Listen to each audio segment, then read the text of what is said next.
Well, first, I want to thank our fans for coming out. Although there was a weather issue, they didn't make it an excuse to not fill in the stands. Our student section was great. I thought the atmosphere was tremendous when it came down to the need of making runs.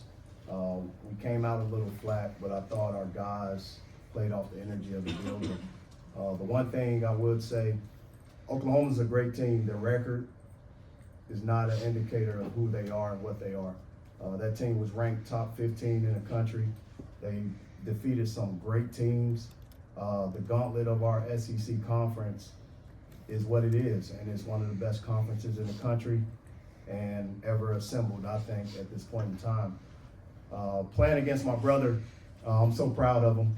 It was an unbelievable atmosphere to see. You guys can see in the back, my family's back there. They got half Oklahoma, half Missouri shirts on. I just thought, the energy, I spent time with him in the office before the game. He came up after shoot around. I'm just proud of what he's been able to do as an assistant coach. And he doesn't get the credit he deserves. I think he's a head coach, soon to be head coach in the next couple of years. And ultimately, he's been behind some unbelievable and successful programs. Again, helped Porter Moser on day one at Loyola, helped Chris Collins day one at Northwestern, and being able to achieve the success that they have, is well noted, and he'll run his program at some point. My high school coach ended up coming, my assistant high school coach, Cyrus McGinnis. I want to thank you for coming, Cyrus. He was also my brother's head coach in high school. So that's just nothing but love coming from the people and the village that has helped raise me and mold me into the person that I am today. These two guys right here to my right and left, they played tremendous. Mark Mitchell coming off a game that I wasn't happy about at Texas A&M. I was not happy with his performance at all. And he witnessed sitting on the bench, and I think he got the message to be able to come out and respond how he responded with 25 points, 7 rebounds, 2 steals, 2 assists, going 13 for 18 from the line. I saw the focus, and I saw his behavior change as it relates to me getting his attention, so I'm proud of him. Tony Perkins did a tremendous job as well, and regulating the team how he does, getting shots for guys, but also knowing and picking and choosing when he needs to, be aggressive offensively. I'm just proud of what our guys have been able to do. Questions? Mark, Coach Moser said he could tell from the first play that you kind of had that mindset that you were going to attack. Was that a matchup thing? Was it the challenge from Coach after last game? What was it? I think it was a little bit of both. I think I had some talks with my coaches and some of the people around just about being more aggressive, and I knew that they were going to try to fan out the shooters since we have such good shooters. I knew I was going to be able to attack. And obviously after last game, nobody was to sit on the bench that long, and obviously we had a chance to win. So yeah, I could definitely say I was a little motivated, but I was just trying to come out and get the win. So. Coach, when you sit on the bench for that long, what was the response that you had to that, and what the last few days looked like between you and Coach Gaines? Yeah, obviously it wasn't much change. Obviously I knew what I needed to do better. He told me straight up I needed to rebound the ball better, and I tried to do that tonight. And I think, just trying to be aggressive, rebound the ball, offense, defense, doing little things the team needed me to do. Coach, in your time here, you've never been hesitant to bench players if they're not performing well, from top starters to bench players. Why do you believe it's important to hold everyone accountable? I don't think it's a matter of benching players, it's telling them the truth. I think these guys allow me to tell them the truth, no different than how I was raised by my dad, uncles, high school coach. If you ain't getting a job done, somebody else needs to be doing it. And Marcus Allen got 12 minutes and 6 rebounds last game. Mark Mitchell played 25 minutes and only had 2 defensive rebounds. That's unacceptable for what I expect from him, but also what he expects from himself, and his teammates expect it too. And ultimately, it's not a back and forth conversation. It was a gentle reminder by allowing someone else to play. But he's not upset about it. He doesn't show a discomfort of being coached. He allows me to coach him. And that's the humility that Mark Mitchell has, and he takes it for what it is. It wasn't an argument. It wasn't, issue. It was just, Mark, you need to do better. And he did. Tony, we just talked to Coach Mosier, and he mentioned that you had fought wars in the Big Ten, and that's prepared you for now. How has that basketball prepared you for what you've encountered this season?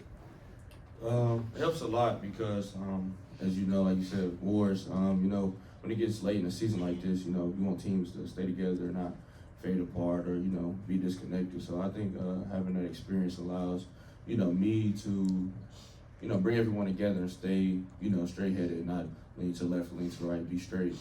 Everybody, all 18 guys, just stay together because it's a long season. And you can go a long way if you stay together. Tony, I think you had tied your career high for steals tonight. What about y'all's defense makes it tough to move the ball against you? 5 steals. I know. I didn't know that. Sorry. I would say just following the game plan. We know what we wanted to do, to stop their ball reversal.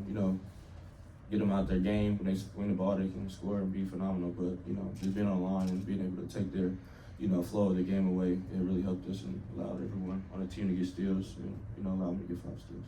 And then for Tony and Coach, you've done a good job of kind of shutting down some star guards in this league. Jeremiah Fear is one of the best freshmen in the country, held him to 8 points. What kind of goes through that game plan of you, Tony, and the other guards to just be able to shut down the team's best player? I would just say just being able to, not let guys think they're going to come in here and, have a good night. And, just kind of, get them out of their comfort zone for whoever's guarding them. Even if we switch, even if we stay, on the ball with a guard, then, once he come in here, he's going to realize that, they ain't going to be winning tonight. So I think that's everybody's mindset when they guard somebody who's a good guard, I guess. I think our versatility defensively allowed different looks to him. He's a young player, but he's one of the most talented guards in the country. I think he'll be a top 15 pick in the draft, if not top 10. And when you have different looks, we were hedging, we were switching, and also having different length, meaning size advantages, it causes problems sometimes. And we just wanted to throw different looks at him, not give him open looks. We knew at some point he was going to be able to get to the lane, but he still had a good game.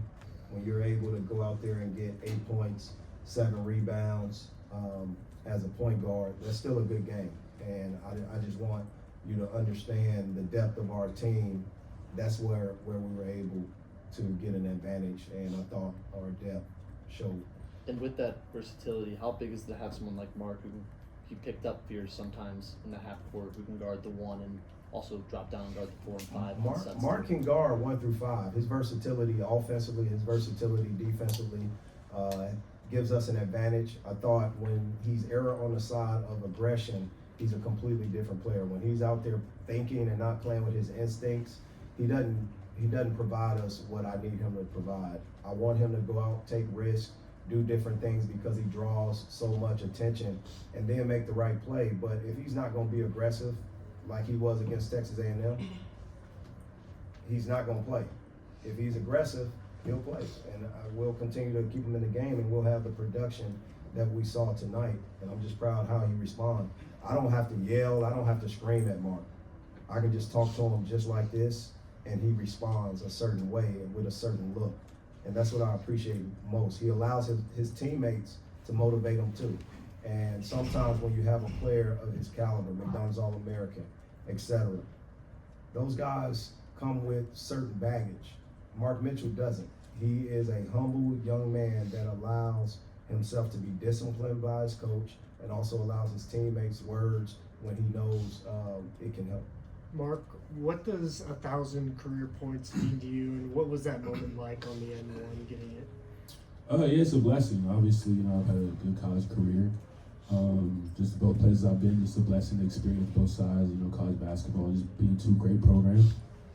It's accumulation of a lot of hard work. I'm going to keep going. It's just a blessing just to be able to reach that milestone. For any of you guys that want to answer, Coach kind of mentioned it with Mark individually, he's bouncing back, but what can you say about the resilience of your team so far this season? Just one time, every time you've lost, other than Saturday, you bounce back with a win. I think it just, some coach talked about, in the preseason, beginning of the season, is just not getting too high, not getting too low. Obviously, playing the SEC, no one's undefeated now. So you're going to take some bumps in the road. There's going to be ups and downs, but just keep, being true, study your work, and, good things will happen. We always try to bounce back regardless if we win. We feel like we can always, make some changes and develop where we slack at one game. So, just being able to do that even with a win or a loss, it's always good because, no team's perfect. Like you said, nobody's undefeated. So, every team has something they need to work on. I think every time we come out here on this floor, we try to figure that out and we go hard and, accept it. I think our guys fall in love with debriefs, whether it's a good game or a game where we've lost. I thought our guys, they accept the medicine from watching film, and they don't run from their mistakes if it's shown in film session. They don't cringe. They try to understand it in a more basketball lens, in a coach's perspective, and then they apply it right then and there once they get the opportunity in practice. So the recovering from mistakes is something that we talked about in June with our ability to figure out how to get through the tough moments or the adversity. And they've done a good job of that. More importantly, they know how to have team meetings without coaches. Sometimes when you have a player-led team, it's difficult for them to challenge each other. And I think our guys do a great job challenging each other when we're not around as coaches. And when I'm not around as a leader, they do a great job not only pointing those things out, but also receiving it and applying it the next time and next opportunity. Our practices are phenomenal. They compete at the highest level. I put them in situations where they have to endure some type of thinking or some type of game situations or some type of hardship. And I just think ultimately the culmination of their experiences is what we see as our team identity. And I truly believe we've continued to go at a slant, sort of like a increase in our talent, but also in our team. We've gotten better every day, every week, and we hadn't taken steps back. We've had stumps and bumps, but we've not taken multiple steps back at all. I just think we're going at this steady pace that allows these guys to get to know the best of each other, but also challenge each other and also play as unselfish as they have been. Final question. Coach, with that, where does tonight's performance fall on the spectrum of how good this team can be? Well, I thought defensively it was great. I think it can be better because we blew some coverages. I'll have to watch the film. Offensively, I think our assist to turnover ratio wasn't as good as it should be. I thought the ball stuck at some point in time and didn't create the energy that I thought it should. But ultimately, the defense won the game in addition to our crowd. That's where I look at the advantage tonight. Let me get this last question. Coach, you mentioned Marcus Allen and Yeah. how he played last game. You got him 16 minutes tonight. Looked very efficient. What have you seen from him out of the last two games? Well, Marcus Allen has done a tremendous job. He has a high basketball IQ. He's definitely one of our guys that really creates our tough identity. And he's a versatile defender. He allows his offense to get to him. He can score in the post. He can score on the perimeter. He knocks down free throws. Those are the advantages that he creates, and he practices every day as hard as he can. Those are the things that I appreciate about him, but not just Marcus Allen, but Marquez Ward also. It was a point for me to get him minutes. He's one of our most efficient guys.